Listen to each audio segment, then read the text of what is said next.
Hey guys, my dad told me a story once about a young man that wound up in prison. He wasn't really a bad person, more mischievous and just had a knack for getting into trouble. I'm sure you know the type. Anyway, while he's in prison, his dad, who is an old man and withered with age, feeble and weak, writes a letter to his son and says, "Dear son, times are tough. It's been a drought this summer. My old hands are weak and feeble, and I'm not sure I'll even be able to break up the ground in order to plant the garden."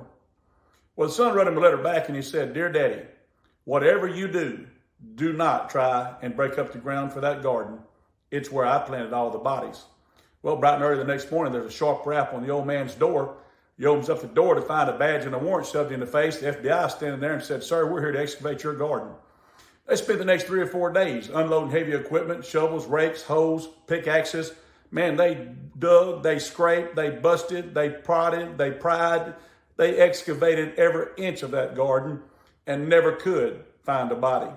After about a week, blistered, sunburnt, sweaty, dirty, tired, wore out, they left. A couple of days later, the old man gets another letter from his son. "Dear Dad, I did the best I could under the circumstances." You know, you may not always get to do what you want to do, the way you want to do it, or how you want to do it.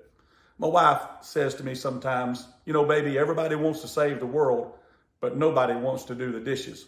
Sometimes we just need to accept the fact that there's not some grand scheme that God's got us involved in or some huge thing that we're supposed to do.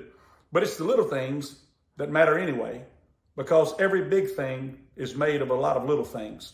And so do the little things while you can and when you can, and before you know it, it'll add up to something big. Let God accomplish something little in your life today, because before you know it, all those little accomplishments would add up to something great for the kingdom of God.